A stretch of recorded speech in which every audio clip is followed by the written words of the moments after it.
Hi, welcome back to the Jack and Glen channel. I'm Jackie. I'm my husband, Glen. He's my husband, Glen. Hey, before we get started, make sure you hit that subscribe button. Make sure you hit that bell notification so you miss any of our reviews. Today we're reviewing Married at First Sight, Season 15, Episode number 12, Baby Steps. Also join the membership so you can see some of the videos that we produce first. Man, good episode here. A little intimacy. Dr. Pia returned. We saw some couples take a turn for the worse. Or get even worse than what they really are already. So let's get started. What do you want to get started with? Let's go with we'll get you off and going first. Let's start with Ben and Morgan. Didn't have much of them in this episode. But we did see Ben and Morgan with Dr. Pia. So, and Morgan still doing her own thing. We saw Morgan with the girls as well, still trying to get Ben to, I don't know, apologize some more. I don't know how much more apologizing brother need to do, but she wants him to apologize emotionally. I don't know what that is. So we see them silently, awkwardly sitting on the couch waiting for Dr. Pia to come visit. Ben says it's been a couple of days since he's seen her, and he's looking forward to the conversation with Dr. Pia, and he's hopes that they can make some amends. So Dr. Pia comes in. Morgan's got her scrubs on. Oh, just got off from work. She was like, yeah, I got off from work and came right over here. Dr. Pia don't say nothing. I'm sure they know she's not staying there, but at the same time, I'll be like, what you mean you just came over? She at least could have changed her clothes, though. I mean, I know some people, scrubs, working with sick patients and all that all day, or whatever she does. At least change your clothes. Well, I took my scrubs off as soon as I came in the house. Yeah, take your clothes off. I mean, you got all the germs, disease, and sickness, all that's flowing on your clothes. And I know she probably don't care because it's Ben's apartment now, not hers, because she moved. But I was like, take your clothes off. But Dr. Pia asked them, how's it been? And Morgan's like, it's been disappointing. You know, I was hopeful coming into this. I was looking for a partner, a best friend, and, you know, somebody to be there in my defense. To stick up for me. What she said is, I've been in defense mode this whole time. He attacked my character behind my back. He's never had my back. He said half-truths, and I'm like, here she go. Here she go. But meanwhile, Ben did admit that it is kind of his fault. And he keep admitting that it's his fault. He keep telling the world, I made a mistake. I lied. I shouldn't have lied. But she still won't let bruh off. She won't let him down. Well, Dr. Pia asked him, it says, she asked him, which it didn't look like that in the preview. The producers always set it up so it looked different. But she asked Ben, okay, so you were pretty vindictive then. And he was like, you know, can you explain what you mean by vindictive? She was like you purposely told half-truths about her. And he was like, I mean, yeah, I guess. No. I want to know the half-truth. We have never heard what the half-truth is. And I hope it's just not this BS situation. When I say BS, I mean the Bachelor's of Science degree, nursing degree. I hope it's all just not about this nursing degree. I hope he said her feet stink, she farted in the bed, that she's in like $200,000 worth of debt, she really ain't got no money in the bank account, that her breath stink, something other than the Bachelor's of Science degree in nursing. Please let it be something that, because if it's still the nursing thing, get over it. It can't just be talking to Justin about the nursing thing. It has to be more, but they have not enlightened us or shared with us what the more is. That's a problem with me, because I'm basing it off of just the nursing thing. What else did he lie about? What else could he have lied about? Because she said she forgave him for the nursing thing. What is it? What is it? I don't know. But Dr. P is like, you know, you see her response. Ben said, yeah, I expected that. I would expect someone to be aggressive and call me out on it. And again, he says, my thing is he's scared of the uncomfortable conversations. You know, he noticed that Morgan's got the same temperament as his dad. It sort of triggers him. You know, he would like to be addressed and talked to in a better tone. That would make him feel better. And Morgan just really kind of glosses over it. She says, you know, maybe I could have, like she said before, maybe I could have created a safer space for him to be able to talk to me. And Ben said because she's basically rough and aggressive, that he's run away. He's run away in the past, and so he ran away, didn't talk to her. And so Dr. P is like, okay, where do we go from here? Can you heal? Before that, do you blame him, though? Or do you want to be with somebody who's talk rough and aggressive to you every day? She is literally punked this dude, and he is like, don't know what to do. She got into his face. She threw his flowers down. Every advance he tried to make, well, romantically or physically, emotionally, she has shot down. He repeatedly apologizes for his behavior. He changed his behavior. He realized that he hurt her. What else can he do in this situation? And I understand she has the right to be upset. I'm not negating her feelings. I'm not negating anything that she has to say. But at the same time, if you want the marriage to work, at what point do you want to work on it? Or at what point do you say, you know what, I call it quits and it's done? And let him know the rules of the game. Let him know how you feeling, because he's doing everything. I mean, again, all signs point to this not working out, because she didn't speak to him like 2 or 3 days.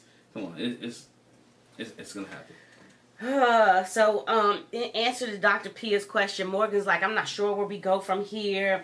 I don't think he sees the full extent of how he's hurt me and what he's done. And, I disagree with that too. He hasn't given me a full, genuine apology. I don't really see emotions from him. I'm like, I kept looking at the TV saying and he said this. So I'm not saying something he hasn't said. It's not like it hasn't been said on here. He's an Asian man. They're not typically known to be emotional. They're not. She should know that. She's part Japanese. If you know anything about your culture, honey, then you would know that. And he was like, he says, I guess it should be more action based. Yes, I can empathize with where she's coming from. How can I apologize? I can let her know I apologize. Social actions, like give her a massage, and she's like, Dr. Pia said, you see her shaking her head. He was like, yeah, but he's like, I don't know what to do. What do you want me to do? But she's not explaining that. Again, you want him to be broke down, boohoo, crying like you. The dude goes to therapy now. The man lost 7 pounds. The dude you can look at him and tell he's totally stressed out about this situation. What else? Again, I keep hearing what she said. I want to make your life miserable. And what she's doing is she's making him like, she wants him to grovel at her feet and hold onto her ankles. Please forgive me, Morgan. Please forgive me, Morgan. I'll come back, and wanting to do it in front of millions of people and everybody. The man has already apologized 50 million times. And to me, Ben just needs to shut up, don't give no apology, and you know what? Say divorce, done. Decision day, done. Y'all come get this check. Y'all can do whatever you need to do, but I'm done with this girl. Because he's never going to please her. If they ever got back together, 5 years from now, she will bring this back up. Every anniversary, she will bring this back up. And no, it's over. It's done. Yeah. Done deal. She's clueless. Dr. Pia says, it ends, what it's about is a trust thing. And, trust won't happen overnight. Even if you forgive him, y'all got to build back up trust. And she said the one thing she noticed that was helpful in where they were talking, she says, the tone has changed in this conversation. It's more calm.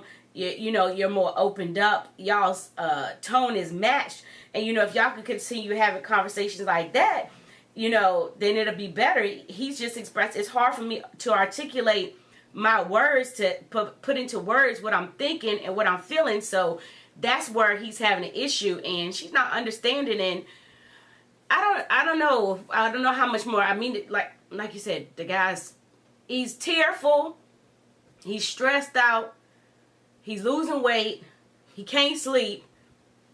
What kind of emotions do you want? That is an emotional expression. I know he's doing too much for just being with somebody for 3 weeks.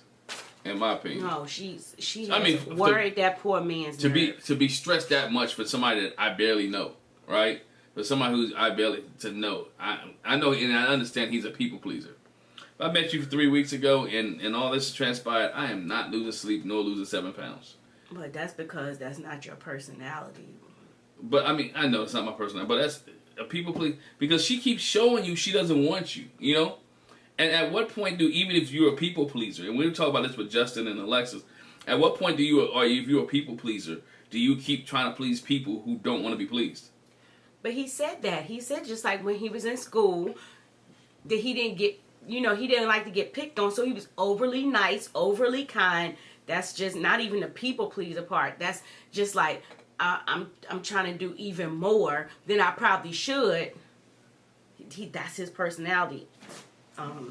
Yeah, but she keeps showing up. But I think at a point, somebody needs some expert friend, Justin, whoever. At this point, you can talk to Justin, talk to Nate, talk to the rest of them. At this point, dude, I don't know what to do. And so, what should I do? I want to just real quick go to where the guys and the girls meet up, and they talk to Morgan about that. And, she says, Ben says, Morgan says he owes her an emotional apology. He tried, but he guess is not good at it. And Morgan says, I don't get any emotion from him. I'm like, again, so do you want him to cry? Do you want him to be on the couch curled up in a ball? How are you not getting any emotions from him? And, Ben says, I run away from my problems. She's strong and she's so strong. She's one of the strongest people I know, but it's intimidating. And Morgan says, Mitch says in response to that, it looks like Ben wants to internalize everything and he's blaming himself for everything. And he really just needs to let himself off the hook. Definitely. Come down, brother. Come down. It ain't all you. It's both sided. You made a mistake, she won't forgive you. Yeah. And what Alexis said to Morgan is that, why do you keep expecting the same thing even when you realize you're not going to get it? Why are you still looking for the same thing? And Stasha's like, plus, you'll probably get it and not think it's genuine. So what's the point? You trying to force him to give you the apology the way you want it, but then you're going to be like, well, I don't believe it because, again, you forced him into doing it. It's like, for what? She just want to hear it. I mean, again, she want to hear it and she wants to make his life miserable. I just can't get over that statement. She was that vindictive, and no one's addressing that. Dr. P. I don't think she never said make your life miserable. She said, I'm gonna be there every day, ruining you, or being there every day in your face, and this, that, and the other. In which translation was, I'm gonna be here whether you want me or not, and I'm gonna make you mad. I'm gonna piss you off. Right. I just didn't want to say. She didn't say I'm gonna make your life. Oh, she didn't say miserable. But she did say I'm gonna show up. I'm gonna be there so you can see and realize what you did, your actions. So, just like I'm gonna keep throwing it back in your face every day, and she's never gonna forgive him. And so with her apology, her making him want to apologize, is I'm gonna throw this in your face every day, which Stasha is true. I don't care how he apologized. He can buy 50 million roses, put a big banner up downtown San Diego. She's not going to forgive him and let it go. We're still gonna be talking about this at the reunion, just like we should still be talking about this at the reunion. And she's not gonna let it go. She's gonna talk about this to her next husband or boyfriend or whoever else she deal with. She's still gonna be talking about Ben. Mm-hmm. Last thing there, when the girls talked, Lindy was like, I'm angry for her. She's so emotionally intelligent and mature. And, maybe he's trying, but he's just not capable. And I just disagree. It's just not the way you want it. Yeah. It's just not the way you want it. Again, y'all are strangers. You don't know him that well. Why are you expecting something from him that may not be him? Anyway, next. Let's go to Nate and Stasha. All right. So Dr. Pia comes over to visit with them. She says she wants to follow up on the last visit they had and help with their trust and intimacy and help them dive deeper. And so, Stasha says the place where we were last time, we're in a better place since the last time you saw us. Previously we were trying to get over an obstacle, and again, we're in a better place. So she said before you came, we actually talked about some questions that we want to ask you. Mm-hmm. And Stasha's question was, how do I gain more trust in him? Be able to trust, where he is. And Nate says, I think she needs to define what is your trust issue? What are you having a problem getting over? What do you need from me? What you don't trust that I what? And he said, because if not, that's going to frustrate him over time, and he ain't going to feel like dealing with it. I mean, nobody does if the person can't trust you. I mean, every time I'm trying to show that you're untrustworthy, or every time I show him that I am trustworthy, that I'm doing things, you keep moving the goalposts. And I think what it is, she keep changing the goalposts on him, because he keep doing all these things. He got the freaking tattoo on his hand. He's done all the things that she's asked him to do. He signed the posting up. Like, he's thinking in his mind as a man, thinking, what else can I show you? What else can I do to build trust? I've done everything. I'm showing this. I show up every day. I'm here every day. I'm cleaning up the way that you need me to clean up. I'm talking the way you want me to talk. I've got a freaking tattoo on my hand. I signed a posting up. All these things, and you still don't trust the fact that I'm going to be here for you. It's frustrating. He said I'm sorry. I can see his frustration. I mean, it's frustrating. Yeah. He says, I'm the type of person that I'm going to trust you or not. And Stasha says, for me, I have to fact check the trust. I need some support that says I need to trust you. And again, he's doing that. Why does that not work? And so Dr. P is like, well, do you connect trust with control? And Stasha was like, well, yeah, maybe. So Dr. P said, I want you to try to relinquish some control. Come up with an activity where you have to fully trust Nate. And she said, I got some fun items in the basket for y'all that you could probably use for that. And so Stasha says, I'm learning to rely and trust on someone else and not just herself. Because she's been self-sufficient, reliant. She emancipated in her teens. So she's used to just, people have let her down. So I just trust myself. So she understands it's a process. I have to get there. I mean, I understand both sides of that too. I mean, when you used to betting on yourself, or you trusting who you are, and moving on, and then you have to work with somebody else. It's like coming from an individual sport and now playing a team sport, and you have to trust on other people to make sure that the goal is achieved, and they don't do it the way that you do it. Doesn't mean what they do is wrong. Doesn't mean how they do it is wrong. They're just not doing it your way, and that's the control piece in her. Nate may not be doing or saying everything the way that she wanted him to say it or do it, and she's like, well, that's not right. Well, it might be right, but it's his path that he's choosing. Not necessarily it's wrong. Nate says he's excited about the whole relinquishing control thing, and so we see them later going to a little cabin or whatever, and she jokingly says it's my sex dungeon, reminiscent of Candy from Real Housewives. But in this space, so Nate is in control. They got a whole lot of toys in the little basket, and I feel like some people made this comment on Instagram. I felt like my daughter calls it secondhand embarrassment. I kind of felt like, almost like when they did the shower thing, it's like, oh my gosh, I don't know if I want to watch this. No, they call it. She called it soft porn. I mean, she said she called it PG. Actually, she said it was PG. That there's some things that they did not show from their dungeon scenes or whatever case may be. And it was having fun. I think she said they didn't show Nate licking her toes. She said she liked her toes sucked. She said it's on After Party. That he liked her toes, like his like. Let's blend in some chocolate syrup or something involved. And he said told her she needed to wash her feet. Basically, she washed her feet off, hopped over to the bed, and Nate put chocolate syrup between her toes and sucked her toes. She liked that. Watch After Party, man. If you haven't watched that, check that out. Or the clip of that is on our Instagram page, in our Instagram story.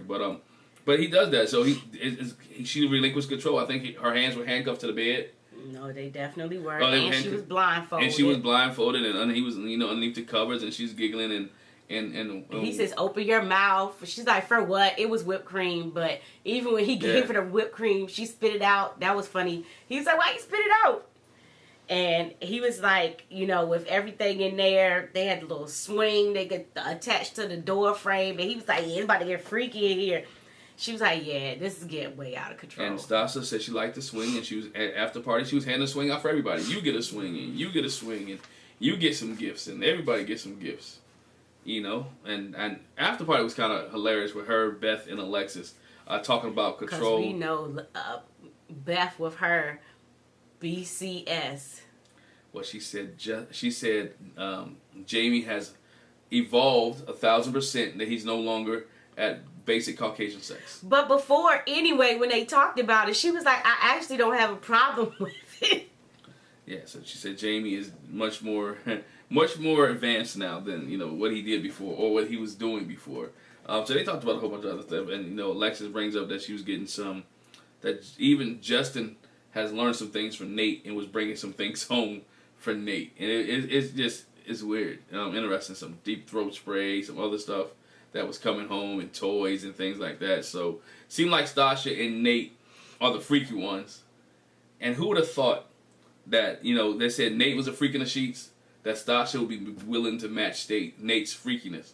She was all embarrassed at the wedding, like, oh, he said he's a freak in the sheets, but she's a freak in the sheets. I don't think she was embarrassed at all. She was just like, mental note. What does that mean, though? I think that's what it was. Oh, she wasn't scared. Oh, she wasn't timid at all. But anyway, that's it with Nate and Stasha. Let's go to Miguel and Lindy. Yeah, it wasn't much for them today. So for them, they got sent not only intimacy exercises, but they got a little brown lifelike baby to keep. That was the first thing they said when they saw the baby in the basket. It was like, oh, he's brown. They should give, I like this. I like this experiment. I think they should give all the couples that say they want kids a baby. I know it's not high school or sex ed class and all that stuff, and they used to give you a baby or an egg, and you had to take care of it. But these couples that say they want babies or they want kids early on in their relationship, or 1 or 2 years, I want a baby in 1 year after y'all married. Go give them one of these fake babies. They named the baby McGindy. Miguel, Lindy. McGindy, yeah. McGindy Santiago. McGindy, no, it was not. It was McGindy Elaway Santiago. Oh. Miguel said he's excited to get the baby and experience this, and Lindy's like it'll be good to see how he handles dealing with the baby, and as a predictor of how he would be with kids. And while they have the baby, they do the intimacy exercises, which is they have Jenga blocks with questions on them. They have a bedroom exercise.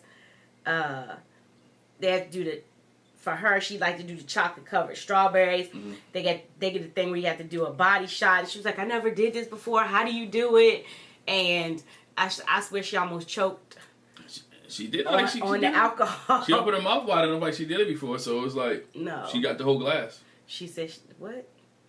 She did. She picked one shot. She didn't do it. Okay. No, she said she never done it before. He told her what to do it, so of course she's gonna open her mouth wide enough to pick the cup up because that's what she's supposed to do. Got it. I'm just saying she did. She learned well. She was like, I'm not a party girl, but let me do this. They had an exercise where they had to gaze into each other's eyes and talk about what thoughts came up. And he was like, I thought about the wedding. They talked about why would you marry a stranger, and he was like why not take a chance? I tried it other ways. If it's a 1, 2, 3 whatever % chance that this would work out, why not try it? Right. Later on we see them go to bed with the baby. She's like, oh, you just go cuddle with the baby, what about me? Why you put the baby right there? I don't want to roll over on the baby. And she was like, oh, Miguel's a natural, and I like that. And then while they're chit-chatting or whatever, so the baby starts kind of like crying. And she was like, I don't know what to do. They try to, they try to burp the baby that they haven't fed. Because she was like, you try to burp them, you haven't fed them. So they try rocking the baby, and they try patting the baby up on the shoulder. And I'm thinking, feed the baby. Feed the baby. You either feed the baby or change the baby. Look, if a baby is crying, try to feed them or try to change them. Then you try to soothe them, because neither one of those. But she has no motherly instincts, and that's what I'm gonna get to. She no motherly instincts whatsoever. Miguel took care of the baby. If you look at it, most of the time, he was the one that got up in the middle of the night. He was the one every time the baby was crying, he was holding the baby. Even before when they first got the baby, he was holding the baby more than she was. And I understand that it was a mechanical, robotic, whatever type baby. She really didn't interact with McGindy that much at all. Even when you saw Miguel when he was with the guys, Miguel took the baby. I did not understand that. Miguel took the baby with the guy. I guess the instruction was you can't leave the baby alone. No. But why did he take the baby and not her? Because he wanted to take the baby. He a father. I mean, fathers can take their children, and there's some women don't have to do so. Men can take their. He wanted a child, so he's going to take care of the baby. It's okay for the man to take care of the baby. I didn't say it wasn't okay, but I would think she would have taken the baby. And it's okay. I got it, but sometimes men want to do that. It's not always the woman's responsibility to take care of the kid. I didn't say that. No, I know you didn't say that, but I'm saying, but there's some women out there think it's their responsibility that every time they have to take care of the kid and they get caught in that trap, I have to do it. But no, you married, you have a husband, and you guys take care of the baby together. So he decided, I don't know, maybe they pie, paper, rock, scissors. You take the baby. And he wanted to show the baby off to the guys. Which, you know, that was funny too, because Mitch thought it was his nephew. I thought he had his nephew or something like that. But, yeah, she had no motherly instincts whatsoever. And Miguel, to me, was the all-star here, showing that he was willing to take care of a child. And Lindy was like, I don't know what to do or how to do it. I mean, even when the fake diaper changed, Miguel did it. You know, so that's one of the things that was key there too. So her motherly instincts are, gotta learn. Yeah, well, that's it with them. Yeah, it wasn't much with them. I mean, for the last few episodes, it wasn't been much. Even when they met with Dr. P, she like, y'all. Well, Dr. Pepper had a vignette and said that Miguel and Lindy was doing well, and so that's why they ended up with the baby in the first place. They ended up with the baby because they didn't have really too much anything else to work on with the intimacy level and all that other stuff, so they decided to give them a baby. Mitch was jealous. Wonder why they got the baby, not him. Because you can't use cloth diapers. Anyway. Let's go to Mitch and Kristen. So we see Kristen, actually Mitch opens up. He's talking to his friend and his neighbor, Shayna. He said they actually did a lot of hanging out during the shutdown in the pandemic and everything. And so he calls and asks her for advice because she knows him very well. And he shares that, you know, they had an incident where I guess he was he guessed he was a little too comedic in the bedroom. And so Kristen called him out on it.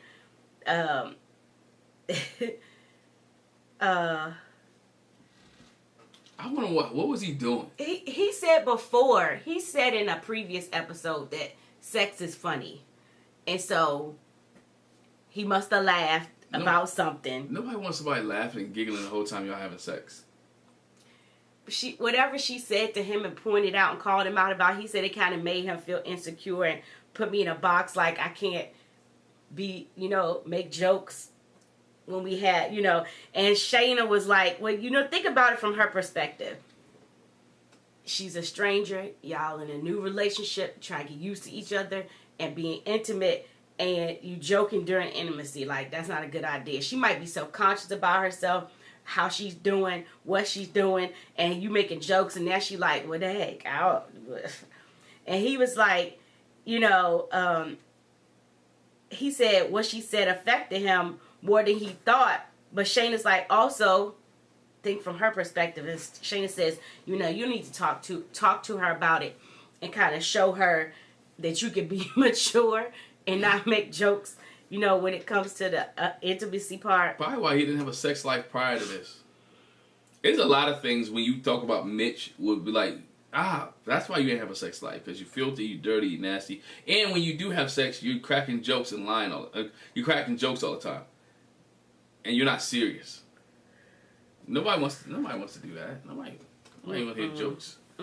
Dr. Pia comes to visit them, asks, how is trust with them. Both of them say, it's good and they trust each other.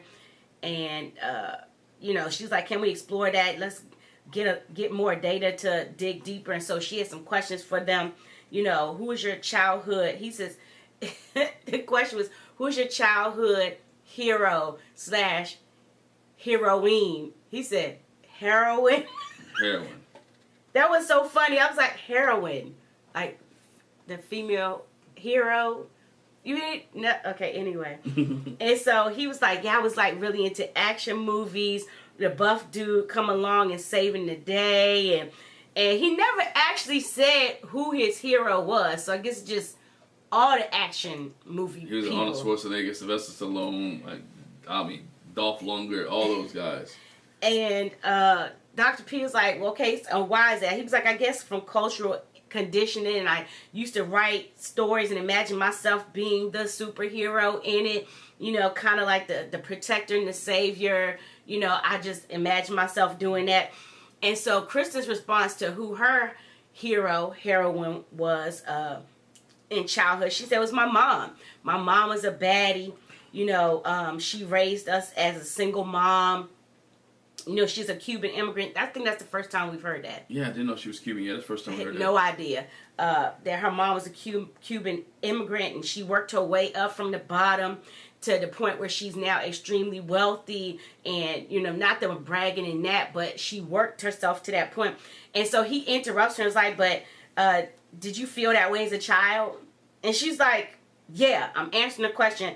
Like, why are you questioning me? Well, yeah, why are you asking me about my mom? My mom always been my hero, basically. Why you don't just say, oh, that sounds amazing. What a great story. And then she goes into, you know, that's a sensitive point for me about my family. And I made the comment that I just didn't expect the conversation to go that way. I would have felt more like, I'm not stupid. I know what the question is, and I'm answering the question. Why would you ask me, am I answering the question? Yeah, I mean, I understand that, and it got sensitive because remember, her mom and her dad are split, and that was a rough thing for her. She talked about them splitting in last episode and previous episodes that her parents had split up. So we really haven't gotten into what the relationship is like after the fact of the split. I know she's real close to her dad. She didn't. She never really spoke about mom that much. We did see mom at the wedding, you know. So there's some things that there. So it's. Say that again. We didn't see her mom at the wedding, did we? Yes, you did. That's the one she walked down the aisle and Mitch thought that was his bride. That was the mom. Sorry, I forgot about that. I forgot Mitch. We did see the mom at the wedding. Sorry, but mom and dad split. So I think when she talked about sensitive situation it's because of the divorce and how she grew up. Maybe so, but I just didn't expect her to, because I didn't feel like he was questioning her family. He was just like, so your parent was your hero in childhood. Really? You know, he was like, because some of the things you said were in present tense, so it didn't sound like you were talking about. She was like, no, but obviously when you're a child, you see that. You see, if you really pay attention, you know when you didn't have something to eat and then you did, and you know it wasn't nobody but your mother that came through. So anyway. But I mean, Mitch didn't know that because he thought his dad was his hero. He really enjoyed his dad. I mean, and when you talk about last episode again, how he really appreciated dad and hung around his dad. So I guess he was thinking, in Mitch's mind, Mitch was probably thinking somebody other than family members. Maybe so. Other than somebody that you connected to. When you say hero, people are thinking he's thinking outside of family. The other question was, you know, what kind of person, when you think about your kids, what kind of person do you think your kids would be based on, you know, the parents that are raising them? And he was like, you know, I think that our kids would be really awesome. They'd have a strong sense of knowing that they love and, you know, that we run a tight ship or whatever. And she was like, you know, they would get the best of both worlds from a rule follower and a rebel. So, you know, they would be unique in that aspect. And so she asked about how their intimacy is going, and, you know, they share. We actually pump the brakes on intimacy. And in her vignette, Kristen was like, you know, I think when he gets nervous, he jokes a lot. And so, you know, when we were intimate, that happened. And I was like, I want you to take this serious. You know, we're really trying to build something. And, you know, he says in pop culture, sex is kind of built up to be this perfect and this really staged thing. And he said to me, in real life, it has and is. My sex life is awkward and funny. You know, there's weird sounds. He was like this, weird sounds and human fluids, and it's just funny to me. What? Mitch, are we 41 or are we 12?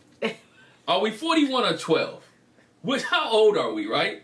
At what point do you grow up? Now look, I ain't gonna front with you. Sometimes it do be funny stuff that happens. It really do. It does be funny stuff that happen, but the whole thing is not funny. No, but at the point... I promise, y'all have laughed at least once people in an interaction like, oh my gosh, listen to the bed. Oh, did you hear that? Why you sound like that? Why you look like that? You know, but you don't stay there because then the other person gets self-conscious and be like, you know, stuff will start drying up. So you 12? You like Mitch, all right? But I'm not 12. I'm saying when that happens, like the mood is gone, and so it's like I don't even feel like it no more. So you have to be careful with your laughs and your jokes during it. But it do be some funny stuff. Laugh afterwards. Laugh afterwards. Maintain and talk about it after the fact. Laugh afterwards. It's that easy. But anyway. I guess he can't. Mitch has to go and he kill again, like you just said. He kills the mood. It's a mood for her. And she may be one of the people who takes it seriously because this is her husband. We know she mentioned on After Party a while back that he's not that long anyway. Well, the length of their sex is not that long. Endurance. The endurance is not, yeah. The endurance is not there. Maybe he thinks that's funny. That's why he probably nervous, right? All this stuff goes into why Mitch thinks it's funny. But what she said is, you know, that will work in an older marriage where you've been together for a while, where you're used to each other. But not in a fairly new one. Like, don't be cracking no jokes like, why is that over there like that? Why is this leaning like that? Why your leg like that? Why you make that sound? Why you do that? Because, but you know, she says, you know, why the dog looking at us? Can he get out the room, please? She says, I feel like that's disgusting. He said that it was right. The dog just said they're looking. Right. She says, you know, I think maybe if I can get the Mitch that I had in the last week, you know, I'd be good. I would feel more comfortable about putting sex back on the table. And Dr. P is like, well, what kind of Mitch did you get? She said, I got the attentive, vulnerable Mitch. And, you know, nothing she did or said triggered him into his Mitchisms. Which reminds me, when the girls talked to Kristen, like, Lindy was like, you ought to tell Mitch stop acting like a B-I-C-T-H and in that order. I was like, well, dang, Lindsay. Because Kristen shared with the girls, you know, we kind of put the brakes on it. We paused on it because I want to get to know him better emotionally. And, you know, Mitch tells the guys the same thing, you know, that he's still not sure where they're going. And how do you give him the goodie? And then you talk about, I want to know him emotionally, and you just put the pause on it. Well, shouldn't you know him emotionally and all that first before you gave him the goodies? So what is he supposed to think now that he was getting the goodies? You stopped. Don't explain why you stopped. Now, but I think she did explain why. All this runs to his mind about, why am I not getting the goodies anymore? Yeah. But Mitch shares, you know, he's still not sure where they are. He's having a hard time with long-term planning, thinking about where they are. Kristen said, she shares with the girls, I put my walls in to protect myself, and I, you know, kind of pushed him away. No, it's not the marriage that I envisioned, but, you know, overall he's a good guy. But anyway, so later on, they have some questions to answer. And then they have their intimacy stuff. What's the toughest experience that you had to deal with? And he was like, he had a failed sunscreen lotion business that he wanted to put it in non-plastic packaging, and it just really failed. And he said it helped him to grow and not to let the failure keep him stuck in that place. I was sitting there trying to figure out what package can you put it in and not. It's suntan lotion, right? You can put it in a steel, but you're going to have to... No, sunscreen. Sunscreen, sorry. You're going to have to, like, pour it out. You can't be able to squeeze whatever it is. I was sitting there trying to figure out, what did he put this in? That you can put labels on and all this other stuff. I hope it wasn't like that pouch that he had with the food. I mean, if it was lined with something, some kind of wax or... I mean, I could see it being paper, but I don't know. But anyway, so... that gave her some greater insight into Mitch. And so later on, the other questions they talk about, here we go. What's your favorite sexual position? She was like, definitely doggy style. And he was like, yeah, me too. It's a good ending position for me, you know, because it results in me getting an orgasm and it puts me in control. But I do like it when you be on top. And Mitch is selfish. But he's like giggling. And laughing. The whole time he's talking about, he's 12. This is what she's talked about. He's 12. He's just giggling about, first of all, as a guy, you have your ending wherever you're going to have your ending at, whatever position it is. But he's like, I can be in control. Control the what, Mitch? You laughing and giggling the whole time. Nobody wants to be there and you laughing and giggling the whole entire time. Mitch, and she's like, you be on time. And she started blushing, so she liked it. I mean, the conversation, she enjoyed the conversation they were having. And then, they end up laying together on the beach. But. Because the question was, how do you like to be held? Show him. And so she laid down and, on the little blanket or whatever, so they could show how they want to be held. He was a big and, the questions are helping them build back up to the point of being sexual again, sexually intimate. And so later on, they have an exercise where they have to explore each other's bodies. Oh, before that, because she was like, he's a big spoon, and he laid on her chest, showed her how he liked to be held, and I think she said, "You ain't gotta don't suck on my nipple," or something to that extent. Because Mitch was laid up there like he was a little baby, like he was mama's boy. He's a kid. They did these exercises to explore each other's bodies without words or jokes, just touch and sensation, and they had a good time doing that. Like they literally, I want to say. They did the body wax. Mm-hmm. They did the body wax thing and I mean the body oil, the warm body oil and massaging and he's rubbing her feet and everything. And I thought it was funny because they're supposed to do it without any words or jokes, but at the same time they were still chuckling. Like he's messing with her feet. She's like, I'm like. I mean, I'm sure it's because she's ticklish, but at the same time I'm just like.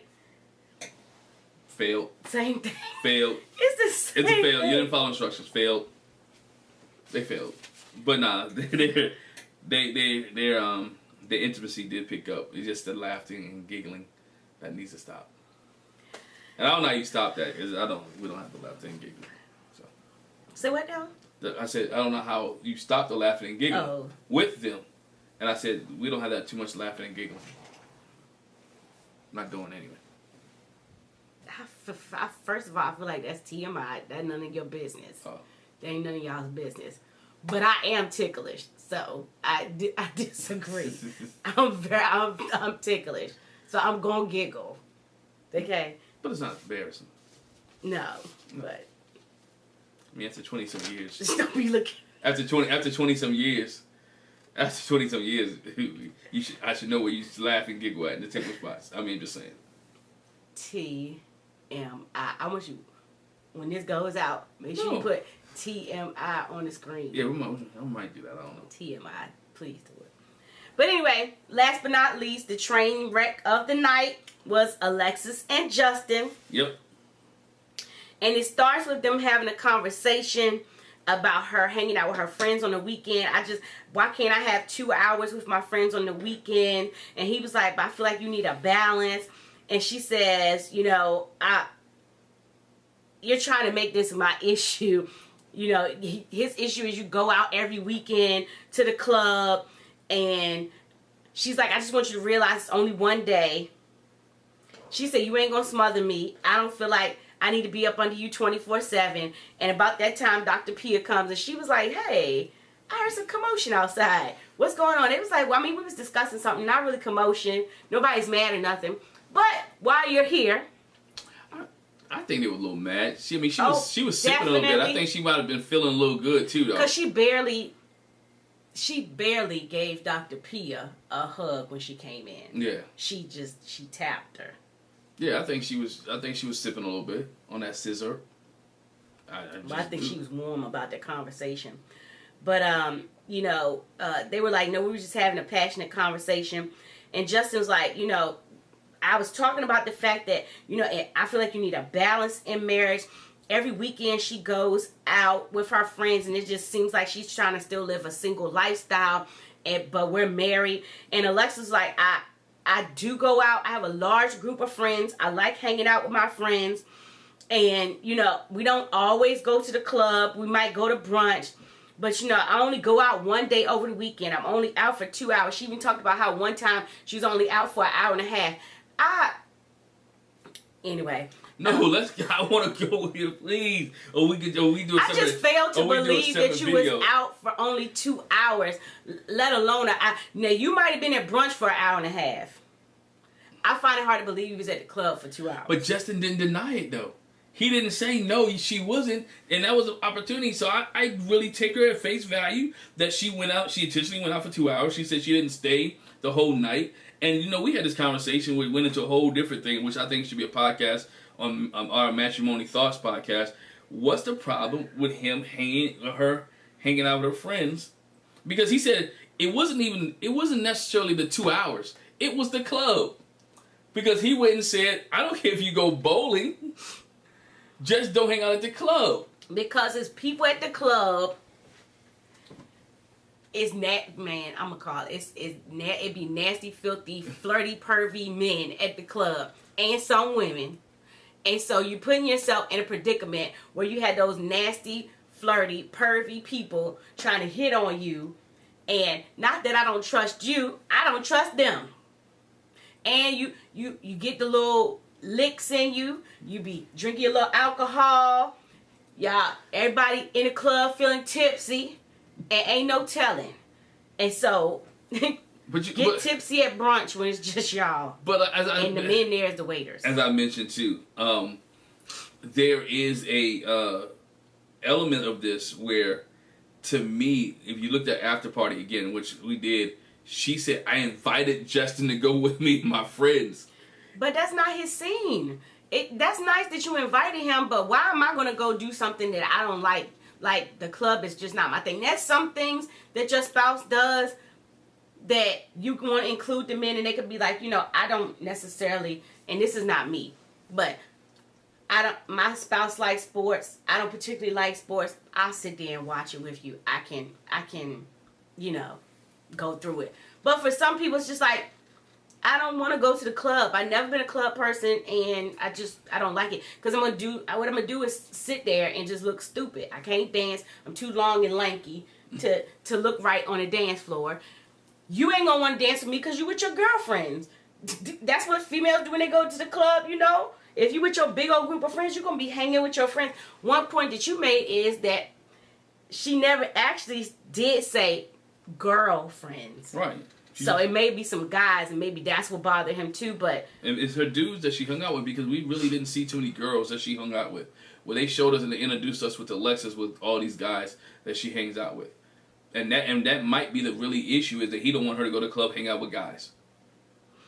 Yeah. Which he never said. Dr. Pia asked her, why do you feel the need to go out with your friends every weekend? In this new thing that you're trying to build. And Alexis is like, because... I spend so much time with him, I don't feel like I need to be around him 24/7, I'm trying to be the same person I was from before. And she says this a couple of times with the thing. In his vows, he said, I want you to be free and to be yourself and not restrict yourself. And Alexis says, I never thought it would be my husband's way or the highway. I wanted a partnership. I feel like it's manipulative for him, to me, from to say it like that. I can't commit to someone, to being with somebody and around somebody 24/7. Dr. P says, he don't want you to be around him 24/7. But why does it have to be every weekend? I think, but again, Justin's issue really wasn't, in my point, wasn't every weekend. It was the 2 hours. It was the club. But I think it was the every weekend too, and then it was also the club. But something that she said that we talked about, he never told her not to go. And what I said is, he never said, and she said it real quick. She said, if you would have told me not to go, I wouldn't have went. And that's why I said he didn't tell her not to go, because he knew she wanted to go. I don't want you not to go just because I said so. Don't go because you want to spend time with your husband. Like we talked about, and I can't remember if they actually touched on it there. It's like, we work Monday through Friday, say 9 to 5. You get a couple hours in the evening, it's bedtime. Most of the time for couples, especially if you have kids and other activities, your time to spend with each other is on the weekend. So my time, even though it's one day, still, it takes away from the time that he might want to hang out with her and spend time with her. And I think that's what it is. And, you know. But he's a homebody. He works from home. How are you in the house every day, all day? I don't think he wants to be in the house every day, all day. It's like in the evening, we had this issue. If I've been sitting in the house all day in the evening, I want to leave out. You've been out the house all day in the evening, you want to come in. Right. So you got to find a balance. We found a balance, and we found a balance, some things, and we accommodate. And even though I come in, I still go out. Right. We're talking about Alexis and Justice. It don't have nothing to do with us. Oh, okay. I just use that for example. Oh, I was just saying. I was just adding real life transparency into the video. No. You giving a whole lot of TMI this episode. TMI, but it's real life transparency. I mean, but that ain't for this. This is Married at First Sight review. All right, yeah, this ain't for this. Our other channel we're gonna start soon. Just check that out. But anyway, Dr. P is like, but you know why? Because Alexis was like, her other problem is first time you saying this, and again I said he probably didn't bring it up because he didn't want to put a damper on her mood and her hanging out with her friends. Like, I want you to hang out with your friends, but I also want some time too. When you always want to hang out with them on the weekend as opposed to me, it makes me feel like you don't want to be with me. And that makes sense. But he needs to communicate that and say that and not just say, I don't want you to go to the club. I think he didn't have a say, but I do think it's the club too. That is the major thing, because he said he wouldn't have a problem with her going bowling. He didn't bring up her going out to brunch. Right. So communicate that. I know he has an issue with communication, but completely clearly communicate how it makes you feel. He did eventually when she was blindfolded. But it took her to be blindfolded for him. All this stuff is being built up in him. And he felt more comfortable with Dr. Pia being there to say it. But again, find that.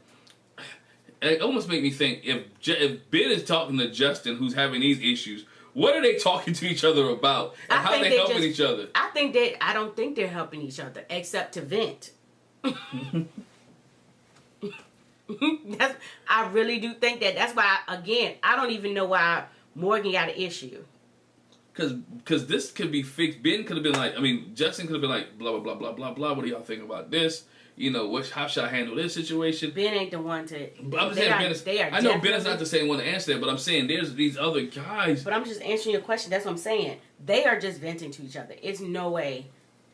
They ain't giving each other advice. You wait till the therapist come or Dr. P and them come, and it may be weeks or days or, between the two, and now you come all this, and you done held this in for 15, 16 days, whatever the case may be. In this case, 5 weeks of your marriage, because she's going out. You said she went out the first weekend y'all got back from the honeymoon that she went out. So now it's been every weekend, and you're like holding it in the whole time. You should have said something like, look, this is going to be every weekend thing. I don't mind. Can you not go to the club? How about you take brunch in the daytime? You know what I'm saying? And we do something that evening. Those type of conversations you should be having. Not holding it in and waiting until she's liquored up. Because Alexis was feeling good doing the scene. And Justin might have been drinking a little bit. Alexis was feeling good doing the scene. And so now you got a little bit of liquor talk and all that stuff. Come on. Dr. Pia asked, Alexis says, I wouldn't be trying this hard. This is how I know I want to be married. I wouldn't be trying this hard if I didn't want it. It's the commitment I have to working through these things. And so it's not a question of, am I ready to be married? So Dr. Pia says, well, are you ready to be married to Justin? And she's like, I don't know if I'm ready to be married to Justin, though. Dr. Pia says, there it is. There it is. Like, you could be married to somebody else, but not necessarily him. She said on the after party, she said she regrets saying it that way. Keisha and I Pulliam brought it up, and she said she regretted saying it that way. She meant that in a different realm. I didn't think at this time I'm ready to be married, and I wanted to see how this progresses and how it goes on. But again, when you're drinking, you forget your words.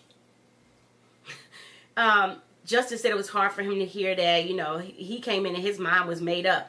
He doesn't want to be an option for her. And that's how he's feeling. He's like, I told her I even put her down as my beneficiary already. So we got last names changed, insurance changed, health insurance and now life insurance changed too. We changing beneficiaries. We ran the gamut, posting ups on all these couples. Most of them, except for Ben and Morgan. Yeah. But Alexis says, with everything he's thrown at me, I've stayed. At what point can I say I'm exhausted? Dr. P is like, this is the thing. Y'all need to figure out. It comes down to a intimacy issue and a trust issue. So how can you build that? Is this issue a barrier to you all building trust and intimacy? And Alexis says, this kind of conversations like this are not conducive to my mental health. These unrealistic expectations that are being put on me. I feel isolated. I feel alone. I feel unheard. I feel dismissed. Not just by Justin, but by you too, Dr. P. She went there. I told you she was feeling herself because she felt rejected. Like, y'all didn't hear me. Y'all not even addressing the issue. We went on a tangent, and we're talking about me going out to the club for 2 hours with my friends, and I want to know why can't I do that? Why is that portraying me as a bad wife? And what we didn't see, but Dr. Pia did see, is in the middle of this conversation, because Justin is feeling the type of way he took his ring off. I saw it. You can see when he did it. He was playing with it. He took it off and laid it. I saw it. They didn't zoom in on it. And I was going to mention that when we was watching it. And I'm like, nah, he just take it. Maybe it's feeling his finger. But she saw it. And he put it down on the end table. And, he was like, I took my ring off because of her comment. And the comment hurt him. And so Dr. P is like, so what, in turn, you want to hurt her by taking your ring off? And he was like, well, if she don't feel like she could be married to me, why are we married? Like, if she don't want to be here, I'm not getting right. Again, I think it comes down to, like Justin said, I don't want to be an option. I want you to be here because you want to be here. Don't be here because you expect me to have you here. Yeah. Like she said before, if it wasn't for my husband, I wouldn't be doing this. No, do it because you want to. Alexis says, that doesn't mean I'm not going to try. It's just that I'm not sure if I want us to continue in this state. And where we are right now, like, I don't want to keep going like that. I don't think I can handle that. Justin's like, well, for me, actions speak louder than words. I'm not going to force you to spend time with me. I feel like, he's not being heard, that he feels disrespected. I just want you to spend some time with me. And you should be, to get to know each other. But anyway. But Dr. P made it to Justin, like, hey, what does it mean when you take your ring off? I understand what the ring means. Symbolize. Are you trying to say you're done? What are you saying? Yeah, that's what I said. Yeah, I know it's him, but articulate that. He couldn't really articulate that. He did in a sense, but he's not done. We all know that was a symbol, like, I'm mad and I'm upset. Mm-hmm. You just made this girl your beneficiary. After all that y'all been through prior to this, you done changed her name on your insurance. You don't really want to break up with her. You don't want to get divorced with her. You really love this girl. And for you to take the ring off is just an emotional move. I want to call it manipulation at this point. But emotional move to get some attention. Yeah, when the girls and the guys meet up, Alexis shares with the girls, where I'm at, this is not what I envisioned. Marriage being like, having friends. She tried to take him to the club. He wasn't feeling it. Is it a thing? She said spontaneity. She wants that. Like, in her previous relationships, that was present. I'm not feeling that here, whatever. With the guys, I think it's Mitch and Nate, when Justin shares about Alexis going to the club, they were both like, I wouldn't feel comfortable with my spouse going out to the club every weekend or going out every weekend. Why would she think that's okay? If it was you doing it, would it be okay? And Nate says in his video, and I just feel in my gut that Alexis is not in it. He's uncomfortable with Alexis gossiping, and she causes a rift in other people's relationships. I'm seeing that from her. She's messy. Justin shares how he tried to be intimate with her, tried to have sex with her, and like she just sits there. So he questions her intentions. Yeah, and the Nate thing real quick. She said she was hurt on after party when they showed that clip, and then Keisha Knight Pulley asked Stasha, what do you think? He like, well, Nate only heard Justin's side. He didn't hear Alexis' side, so he's basing it off what he heard from Alexis. And Alexis said the same thing.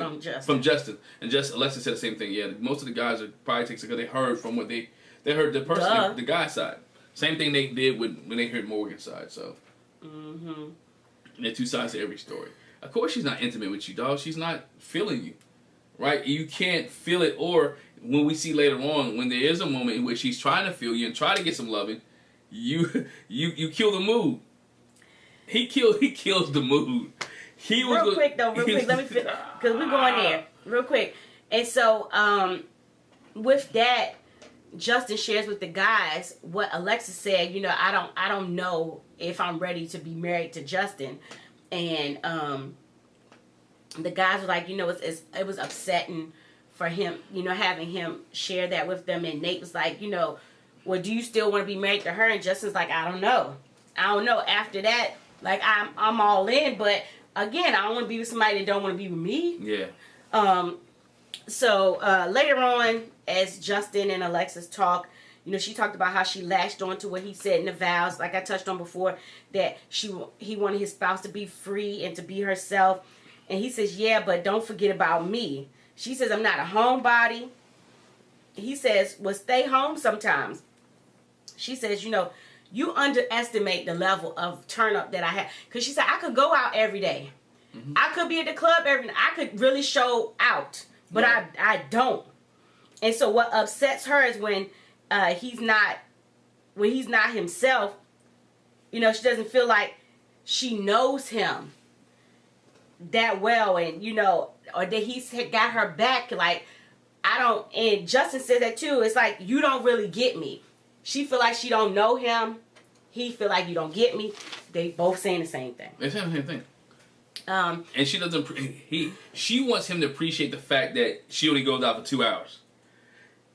And I think he should. And he should appreciate the fact. I think he should. Like, you know what? You could do that. And I appreciate the fact that you respect our marriage enough that you only go 2 hours out 2 hours. She wants some kind of a kudos, a pat on the back, and appreciation for who she is and what she's changed in the marriage. He's not giving her that. And he wants some kudos for the fact that he's changed in the marriage and trying to do something. And she's not giving him that. So it's like they both want the affirmation in the marriage, and neither one of them are giving it to each other. Yeah, they have an assigned exercise from Dr. Pierre that will help them become more vulnerable. And she's supposed to bring the intimacy in. And did you notice there was a stripper pole there? And he was like, oh, yeah, I see it. So she does her little stripper pole dance. Too. She was drinking again. Yeah. And, she's swinging on the pole. And one little move didn't work out. I felt that coming. I was like, she finna break her neck. She was trying to flip and throw her legs up in the air. Which that was a meme. Have you seen that meme? It's like, why do black folks always be like, when they trip or fall or whatever, why the first thing you be talking about something, I almost broke my neck? What about your finger? What about your back? Yeah. What about your leg? Why is it? And I said that, like, she almost broke her neck. But for real, she had her legs your first time, you can try to put your legs up in it. This is your first time on the pole. You're a basic stripper. Don't do it. She's basic. She's trying to make it, sexy or whatever. I said that, that was an epic fail when she tried to do that. But, no, he was feeling it. I'm talking about when she tried to put them legs on. He was like, oh, it's okay. You try to, he's all smiles and everything. Again, she said it was the first time on the pole. And so then they do the blindfold. Here's where bruh messed up. I'm sorry. I'm sitting there like, bruh, she's feeling you. She's ready to give you the booty. You about to get something for the very first time. And you sit there and open your mouth and you did this activity. But they should have did that before the stripper pole, but he didn't know that she was going to do the stripper pole thing. They should have did this activity after the stripper pole. This activity should have been the activity getting ready to go into should have been done. He killed the mood. I know, I'm saying. They should have did that another time. Mm-hmm. Like, the stripper pole should have been like, okay, let's come back. Right. But so they have to put the blindfold on and express themselves without interruption and, not looking at the person. So that's not intimidating. And so he says, I feel like I'm second to your friends and your dog. I feel like if Newton, what she said earlier to Dr. P again, Newton got attacked. Newton got attacked. He said, I feel like if it was Newton that attacked Maya instead, this would be a whole different scenario. Mm-hmm. I still love and care for you, but I'm cautious. I don't feel like you're ready to be married. And he's like, whew, it felt good to get that out. And she was like, oh, yeah. She looking like... Watch what I say when I put the blindfold on. Before we go there, she talks on after party. After party so enlightening. That Newton could have went to her mom's house. Her mom, after Newton got attacked, her mom asked for Newton to her house. And she's like, no, I'm not sending my baby anywhere. And Newton had stayed at her mom's house multiple times that she's left and gone out of town. So Maya really not the one that had to go to doggy prison. Newton could have left as well, or both of them could have left, and you take care of and y'all build on your marriage with no animals, and then bring them animals in later on. Or you could have, there's something that could have been discussed on the honeymoon, right? All right, I'm not bringing my dog, you're not bringing your dog. Let us get to know each other first, and then we bring the animals in later. And so it was so many dynamics, but yeah, to know that Newton could have been gone and Maya really didn't have to leave, it's like, okay. It's, yeah. When it's her turn to do the blindfold thing, Justin has the blindfold on, and man, she goes for the gut. Based on what he says, she says, you know, I feel like you're doing the best. Yes? She speaks in past tense. Oh, for sure. Yeah. She says, I feel like you're doing the best you can, and even if I'm not making you happy, I will make someone extremely happy. You know, I'm thankful for all that you taught me and the good times that we had. And, you know, I think your family is wonderful, and I really appreciate them. And she was like, okay, that's it. And he was like, do you have anything else you want to say? She was like, no, that's it. But in her vignette, she says, you know, I could have said something else, but I chose not to say more and attack him. Mm-hmm. You know, I gave it his moment. I've been transparent and direct this whole time, and it would be meaningless for me to reiterate what I've been saying for the past month. And so, go back to them together. She was like, I don't have anything else to say. In this moment, I choose silence. Mm-hmm. How's that going to make him feel better? Because they're not going back and forth. Because, again, read between. She's looking to have sex with him. She wants to have sex with him that night. She wants to give it to him. So I'm not going to go back and forth with you. I'm going to let you spill. I'm going to let you talk your truth. I'm going to let you say your truth. And guess what? It is what it is. I'm going to be okay. And when he said what he said, she said on the after party again, it hurt me. And I went in. Even Stasha was like, girl. Beth and Stasha were like, oh, you put the nail in the coffin of our relationship. That's what I'm saying. Like, your relationship is over. But for her to say, I could have said more, I chose silence, what you said was enough. Spoke volumes. Again, her response was a retort to what he said when he was like, I don't feel like you're ready to be married. I feel like you put me second. And she was like, oh, that's fine if that's how you feel. Mm-hmm. I think you're doing the best you can. I sure hope you... Basically, she said, I hope you find somebody that is what you expected, because apparently I'm not. Basically, that's what she said. And I'm like... I think they both want to be she married. She should have just let it all out. I think they both want to be married, and they both can be married, just not to each other. Later on, we see them having a whole argument. And to the point where the producer has to come in. Why is the producer the expert? And talk to her. And what's going on? Alexa was like, I feel like it's been difficult ever since we had to talk with Dr. Pia. And, you know, the producer's like talking to each one of them. But let's all sit down and talk. And for the longest, they just sat there. And she was like, you know, what's going on? Now, was the producer trying to make good TV? Or does the producer really care about their relationship? I don't know. I think she's trying to make... I think it was both. Because I mean, and we saw the bass in Justin's voice. He was getting amped. He was getting into it. It's like, dog, bruh. You know? But if you could... And her thing was, why didn't you say this all the other night? Why didn't you let it all out? I'm cool with you saying it. That's fine. But why now? Like, again, I think he had to work up the nerve. And he felt like it was safe to say it right there with Dr. Pia. And if he said it there, the Dr. Pia could help them work through what he said. But sitting down at the table, you know, they just talk about, you know, what's the expectations and what do you expect marriage to be versus single, and how can you, you know, act in a way that shows that you married, that you want to be married, and that it was just. But she doing. I mean, he said, and this is my thing. I think this is much more than what Justin is sharing. He's taken on the, I don't want to say female role. He's taken on the provider, not the provider role. He's taken on the household role because he's cooking, he's cleaning, right? He's taking care of the house. He's doing this. If you really look at it, this is the conversation you usually have in reverse.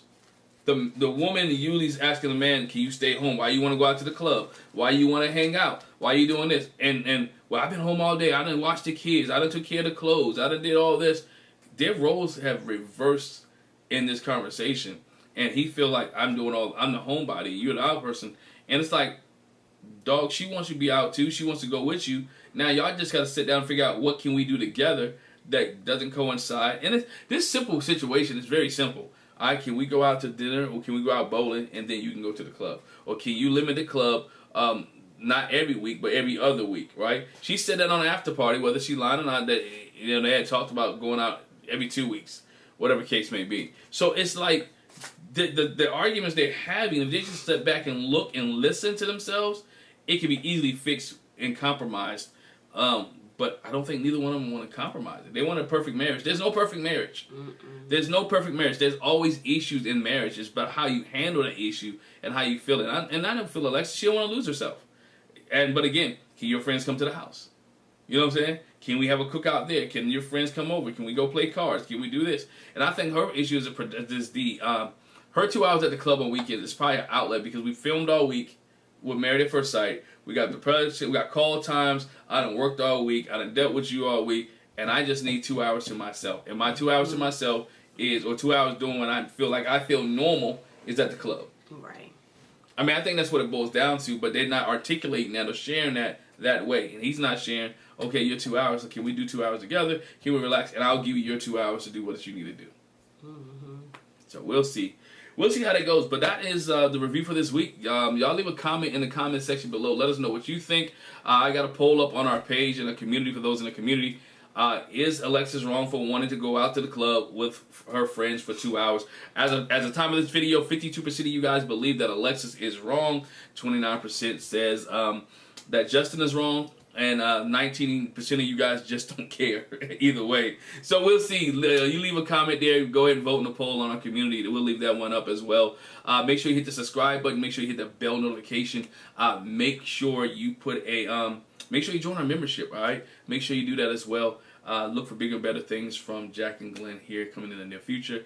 I just want to say thank y'all and appreciate you for watching. And as my wife said, I did a little too much here, a little TMI, but we'll see. Any closing thoughts, Jack? Nope. Bye, y'all.